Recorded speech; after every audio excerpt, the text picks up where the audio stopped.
Now regulation of heartbeat.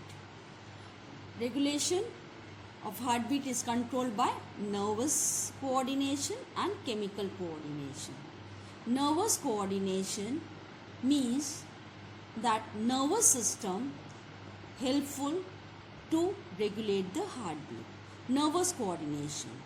In this, cardiac center is the medulla oblongata. You already know this is the brain, last portion of the brain. Okay, and this acts through the autonomic nervous system. This autonomic nervous, according to this, these are further divided. Okay, here later on we will show you how this heart and brain work together. Now see, nervous coordination. Nervous coordination, say cardiac center is medulla oblongata. This is the medulla oblongata. Okay, this is the center for cardiac. And further, these nerves act as a, this is the autonomic nervous system. Okay, and this is sympathetic and parasympathetic nervous system. Now this is divided into two.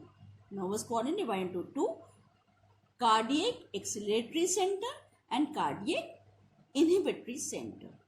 Cardiac acceleratory center, which involves sympathetic nerve,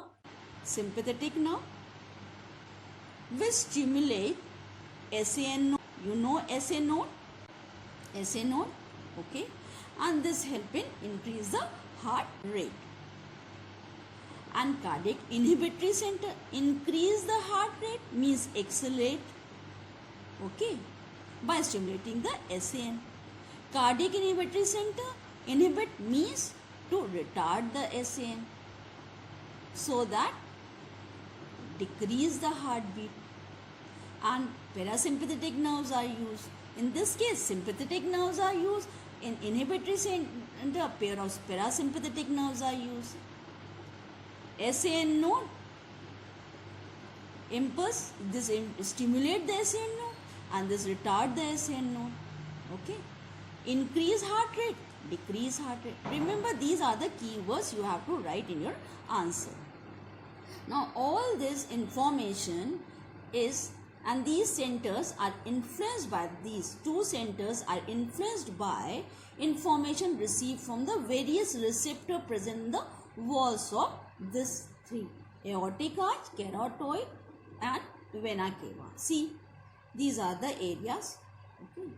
From here we get the information, and this information received by the medulla oblongata, and medulla oblongata gives parasympathetic and sympathetic nerve, which helps to increase the heart rate or decrease the heart rate. See this table. Now these are the receptors areas. These are the receptors area: aortic arch, carotid sinuses. This give information to the medulla oblongata, and from here medulla oblongata, this inhibitory center, cardiac inhibitory center, okay, by parasympathetic nerve decreases the heart rate. But in vena cava, this receptive area, okay, what happened? Information given to medulla oblongata. From medulla oblongata, here are a cardiac acceleratory center, and this acceleratory center pass the impulse through sympathetic nervous system, and the sympathetic nerve fibers help to increase the heart rate. By this method, inhibitory, acceleratory, both the methods are involved in regulation of heartbeat, and is called nervous coordination. Now, second thing is chemical coordination, controlled by nervous and chemical coordination. First is nervous, and this is now chemical coordination. Chemical coordination, see this. You know, adrenal medulla or adrenal gland secretes adrenaline, and this adrenaline increases the heartbeat. Same, thyroid gland secretes thyroxine, which increases the heartbeat, okay, because due to increased metabolism. Now acetylcholine decreases the heartbeat. See, there's two types of tachycardy and bradycardy are the two terms which are used if the heart rate is more than 90 per minute, then it's called tachycardy. When it may occur due to high temperature, weak condition of heart, shocks or loss of blood or exercises. Because of this per minute heartbeat 90 in place of 70 to 90 per minute. This is called tachy. And if below 72 per minute or less 72 per minute, 60 per minute, then it is called bradycardy, because low temperature, because of stronger condition of heart, and because of the resting condition. Okay, these two are involved in regulation of heartbeat. Now, next topic, electrocardiogram. You have to write the full form. Okay, one word answer. Now, next, electrocardiogram. In this case, in our body, heart beats, and this heart beating involves an electrical activity, and this electrical activity producing weak current, and this weak current reaches the surface of the body, and this by this surface what happened, you know that body is a good conductor of electricity, and because of this condition, this current is picked up by the electrocardiogram, and this current help of its electrodes amplifies it and then record it in the form of electrocardiogram.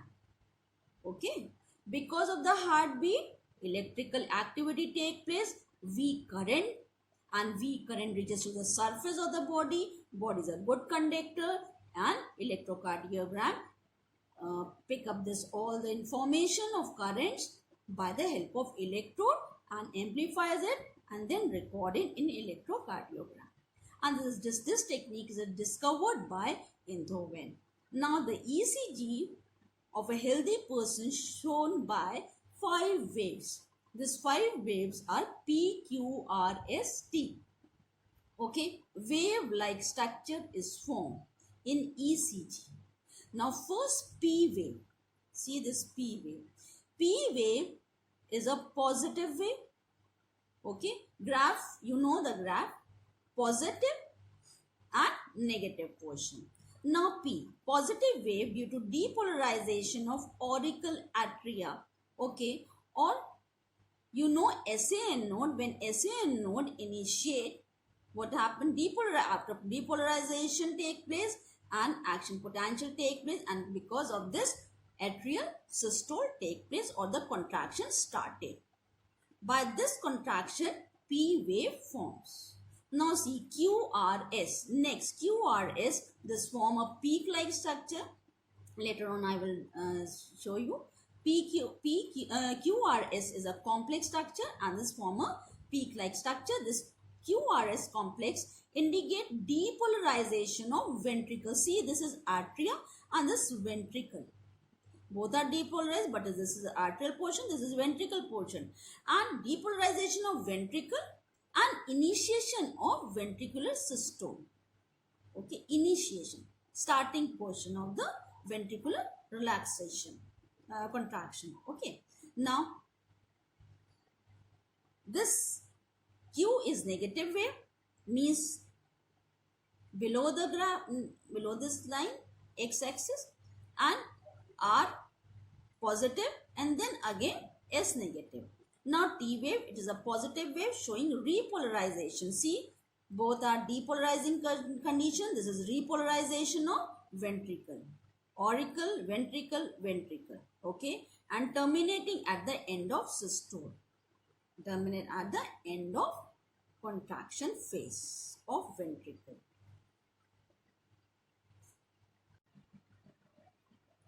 Now see this graph, voltage and time graph. Okay, now P wave, Q wave, Q, R, S, and last T wave. Okay. Now this P wave is the depolarization of atria, and impulse is from initiate from SAN node. Because of this SAN initiation, what happened? This depolarization take place, auricle contract, and because of this auricle contraction, P wave form. Okay. Now QRS. This is a complicated structure, peak structure, or complicated complex structure, or a complex wave. QRS. This QRS is also depolarization, but of ventricle portion. Okay. And this triggers the main pumping contraction. And this is the functioning of ventricle. This is the functioning of, because of the functioning of auricle. P for the auricle contraction and QRS for the ventricle, or the initiation of the relaxation of the ventricle. Now see this last T wave. T wave is the ventricular repolarization. Okay. Now after contraction, relaxation start, and because of this T wave form. This is electrocardiograph. This is the graph. Okay. Shows the positive and Q negative, R positive, S negative, and T positive. These are the waves of contraction and relaxation which inform the electrocardiogram. Now refractory period. See, refractory means approximately absolute period. In this, it is the period when the cardiac muscle begin to contract as the muscles are depolarized. Muscles are depolarized, okay, by SAN node, and muscles, cardiac muscles begins to contract. In this condition, the muscles do not respond to any stimulus of any intensity. First contraction continue, okay, and in between this contraction, no muscles contract or no response take place by the stimulus of any intensity. Okay, and during this period, muscles do not undergo second contraction, or in between this contraction or second contraction. After completing of first contraction, then only second contraction take place, and this is called refractory period and may be absolute, which coincide with the contraction of cardiac muscle, or relative when the cardiac muscles start to relax. Okay, contraction or start to relaxation. This is the refractory period. Now cardiac muscles have a long refractory period and thus are immune to fatigue. That's why cardiac muscle never fatigue. Why? Because of a long refractory period. Now cardiac output. It is the amount of a blood. See, output. Because of the cardiac structure or a heart. Amount of blood pumped out by a heart in 1 minute. And you know that in 1 minute 72 beats take place. Okay. At this time, amount of blood pumped by the heart is 70 ml. 1 minute 70 ml blood in a 1 minute, 1 heartbeat, which is called stroke, and this is called stroke volume. The stroke volume, okay, our heart pump out 70 ml blood in 1 heartbeat. 1 heartbeat. This is the main 70 ml in 1 heartbeat, and in 72 heartbeat multiply by this, we get this result. This means 5 liter approximately. In 1 minute 72 beats take place, and 72 beats amount of blood pumped by the heart is 5 liter approximately. Okay, at the end of the diastole, the ventricles have 120 ml, means auricle relaxation. What happened? Blood moves towards the ventricle, and now ventricle having 120 ml of blood. Okay, now 70 ml of blood is pumped out during systole. Okay, at the time of contraction, 70 ml pumped out, and this the blood, remaining blood, 120 70 minus gives ventricle having a remaining blood inside ventricle is 50 ml. Okay, the cardiac output increased during physical work. At the time physical work, cardiac output increases, but according to the age or in the old age, this cardiac output decreases. Okay, and these are the list for the according to the organs percentage of cardiac output received by the